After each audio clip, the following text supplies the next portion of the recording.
বাসর ঘরের সামনে দাঁড়িয়ে আছি।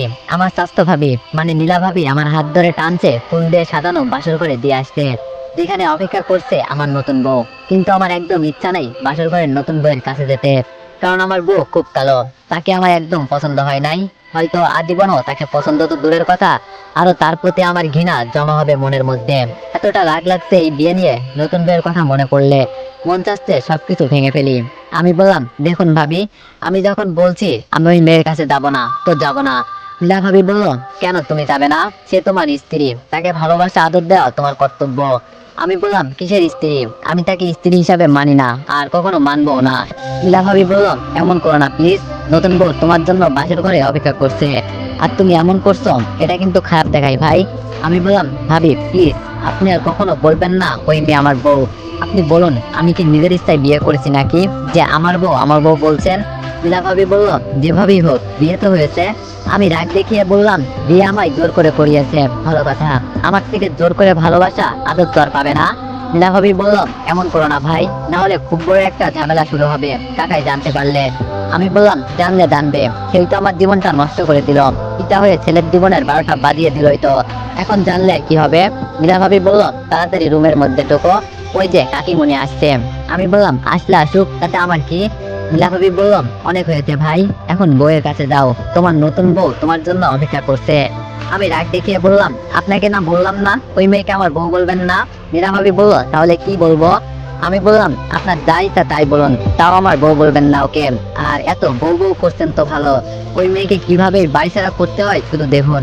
নীলা ভাবি বলল, অনেক হয়েছে শুভ, আর আজে বাজে কথা বলো না, নতুন বউ কিন্তু শুনতে পাচ্ছে রুম থেকে, কি ভাববে বলো তো? আমি চিৎকার করে বললাম, শুনলে তো ভালো কথা, তাহলে আরেকটু জেনে রাখুক সে, আমি 7 দিনের মধ্যে তাকে আমাদের বাড়ি ছাড়া করবো প্রমিস করলাম। এর মধ্যে আমার আম্মু এসে সামনে দাঁড়িয়ে চোখ গরম করে রইলো আমার প্রতি। নীলা ভাবি মাথা নিচু করে আছে, রাগী কণ্ঠে মা বলল, এখানে কি হচ্ছে? আর শুভ এখনো রুমের বাইরে কেন? নীলা ভাবি বলল, কাকিমা, শুভকে কখন থেকে রুমের মধ্যে যেতে বলছি, কিন্তু যাচ্ছে না।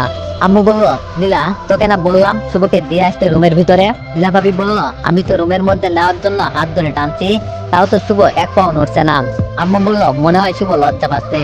শুভ, তোর নীলা ভাবি যা বলছে তাই কর, অনেক রাত হয়েছে, এখনো বাইরে থাকা ঠিক না। রাগী কণ্ঠে আমি বললাম, কিসের লজ্জা? আমি কোনো লজ্জা পাচ্ছি না। আম্মু বলল, তাহলে রুমে যা। আমি বললাম, সবসময় তো তোমাদের কথাই আমার তুলতে হবে না। আম্মু ধমক দিয়ে বলল, চুপ করবি শুভ। আমি বললাম, কিসের জন্য চুপ থাকবো? সবসময় তো আর আমি তোমাদের কথাই চলবো না, এমনিতেও আমার জীবনের 12টা বাজিয়ে দিয়েছো তোমরা।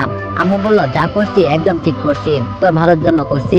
আমি বললাম, ভালো তো করছো, জোর করে একটা কালো মেয়ের সাথে আমার বিয়ে দিয়ে দিয়েছো, তাকে দেখা যায় কালো ভূত। আম্মু বলল, কথা কিন্তু ঠিক মতো বলবি শুভ। আমি বললাম, কিসের ঠিক মতো বলবো? ওই মেয়ে কি কালো ভূত না? আম্মু বলল, সব জায়গায় গায়ের রং দিয়ে বিচার করা যায় না বুঝলি, তোর মামা নিজে বলেছে ওই মেয়ের অনেক গুণ, এই যুগে এমন মেয়ে পাওয়া খুব কষ্ট, এত গুণী। তোর মামা তো আরো বলেছে, তার ছেলে যদি বড় থাকতো তাহলে এই মেয়েকেই ছেলে বউ করতো, এত গুণী মেয়ে। আমি বললাম, দেখতেই তো কালো, গুণ থেকে আর কি লাভ? আম্মু রাগ দেখিয়ে বলল, তাহলে সাদিয়ার মতো ধলা মেয়েকে এনে দিলে বুঝি খুশি হয়েছি? আমি বললাম, ওই মেয়ের নাম আমার সামনে নিবে না বলে দিলাম। আম্মু বলল, আচ্ছা নিব না, এবার বৌমার কাছে যা, অনেকক্ষণ ধরে অপেক্ষা করছে, আর অনেক রাত হয়েছে। আমি রাগ দেখিয়ে বললাম, দূর, তোমাদের কতবার বলবো ওই মেয়েকে আমি বউ হিসাবে মানি না, আর তার কাছে যাওয়া এটা অসম্ভব। আম্মু বলল, তাহলে যাবি না? আমি রাগে কণ্ঠে বললাম, না যাব না। আম্মু বলল, তাহলে দাঁড়া, তোর বাবাকে নিয়ে আসছি। বলে রাগ হয়ে বাবাকে ডাকতে চলে গেল আম্মু। ভাবি আমার হাত ধরে রুমের দিকে টানতে লাগলো। আমি মন খারাপ করে সাথে মাথায় রাগ নিয়ে শক্ত হয়ে দাঁড়িয়ে থাকলাম। আমার বিয়েটা আরো 6 মাস পর হওয়ার কথা ছিল। গত পরশুদিন বিকালে আমার ফ্যামিলি সবাই মিলে এই মেয়েকে দেখতে যায়। এর আগেও মা বাবা ও মামা আরো কয়েকবার মেয়ে বাড়ি গিয়েছে। গতকাল গিয়েছিল সবাই, শুধু আমি বাদে। মা বাবা যতবার মেয়ে বাড়ি গিয়েছে ততবার এসে অনেক অনেক প্রশংসা করেছে মেয়ের। সত্যি বলতে তখনই মেয়ের প্রতি একটু ভালোবাসা সৃষ্টি হয়ে যায়। মা বাবা সবসময় বলতো মেয়েটাকে দেখতে খুব মায়াবী চেহারা, কিন্তু গত পরশুদিন রাতে যখন মেয়ের বাড়ি থেকে মেয়েকে দেখে সবাই বাসায় ফেরত আসে, আমি চুপচাপ আমার ছোট বোনকে বলি, তোর হবু ভাবি কেমন দেখতে? ছোট বোনের থেকে উত্তর শুনে আমার মাথা ঘুরে গেল। ছোট বোন বলল, ভাবি অনেক কিউট ভাবে কথা বলে, কিন্তু অনেক কালো। যখন ওর মুখে শুনতে পারি মেয়ে কালো, আমি সরাসরি আম্মুকে গিয়ে বলি, আমি এই বিয়ে করতে পারবো না, আমি কালো মেয়েকে নিজের বউ হিসাবে কখনোই মানতে পারবো না। এই নিয়ে আম্মুর সাথে আমার অনেক কথা কাটাকাটি হয়। আম্মুর ইচ্ছা এই মেয়েকে আমার ঘরের বউ করে আনবো। আর বাবাও নাকি কথা দিয়ে আসছে মেয়ের বাড়ির। অনেক কথা কাটাকাটি করার পর আম্মু বলে আগামীকাল তুই নিজে গিয়ে দেখে আসবি মেয়েকে। সেই কথা মতো গতকাল আমি নিজে গিয়ে দেখি মেয়ে খুব কালো। মেয়েকে দেখে আমার একদম পছন্দ হয় নাই। তখন ওই বাড়ি থেকে আমি চলে আসি এবং বাসায় এসে আম্মুকে বলি আমার মেরে ফেললো, আমি ওই মেয়েকে বিয়ে করবো না, আমার মেয়ে পছন্দ না। অনেক চেঁচামেচি ঝগড়াঝাটি হয় আম্মুর সাথে। সেই কথা বাবার কানেও পৌঁছাই। আমি সহ আমাদের বাসায় সবাই বাবাকে পাগের মতো ভয় পাই। বাবা লম্বাতে 6 ফুটের বেশি লম্বা, আবার স্বাস্থ্য মাশাআল্লাহ অনেক ভালো। বাবা যদি তার গভীর কণ্ঠে কাউকে ধমক দেয় তার পা কাঁপতে থাকে। এমন ভয় পাই সবাই বাবাকে, তেমনই ভাবে আমিও খুব ভয় পাই বাবাকে। আমি বাবার সব কথাই মেনে চলি সবসময়। কিন্তু গতকাল মেয়ে দেখে এসে বাবার সামনেও সাহস করে বলি এই কালো মেয়েকে আমার পছন্দ না, আমি বিয়ে করব না। এই নিয়ে বাবার সাথেও আমার কথা কাটাকাটি হয় গতকাল রাতে। বাবার একটাই কথা, তাদের এই মেয়ে পছন্দ হয়েছে ও মেয়ের বাবাকে সে কথা দিয়েছে, তাই বিয়ে করলে ওই মেয়েকেই করতে হবে। আমায় খুব বকাঝকা করে বিয়ের জন্য রাজি না হওয়ার জন্য। আমায় অনেক বকাঝকা করে শেষে বাবা মেয়ের বাড়ি ফোন করে বলে বিয়ের সব দায়িত্ব আমাদের, ও আগামীকালই বিয়ে হবে। সেই হিসাবে আজ আমায় জোর করে নিয়ে গিয়ে বাবা নিজের পাশে দাঁড়িয়ে থেকে আমায় বিয়ে দিয়ে দেন। আমার হাজার আপত্তি থাকা সত্ত্বেও আমার একটা কথাও কেউ সিরিয়াস ভাবে শোনেনি। আমার আপত্তি সত্ত্বেও আমার বিয়ে করতে হয়, তাই জোর করে বিয়ে নয় দিতে পারছে কালো মেয়ের সাথে। তাই বলে আমার থেকে তো আর ভালোবাসা আদর দেওয়াতে পারবে না বউকে। সেই রাগে আমি বাসর ঘরে না ঢুকে বাইরে দাঁড়িয়ে আছি।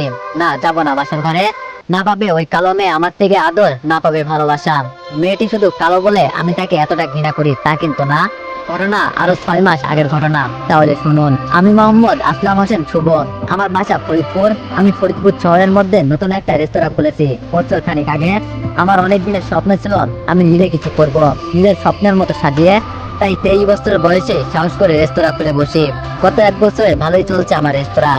আগের চেয়ে আরো সুন্দর করে সাজিয়ে ফেলেছি রেস্তোরাঁ। আমার একটা রিলেশন ছিল 2 বছরের। অনেক ভালোবাসতাম মেয়েটাকে, নাম সাদিয়া, দেখতে খুব সুন্দরী। এলাকার অনেক ছেলে ক্লাস ছিল আমার এক সাদিয়া।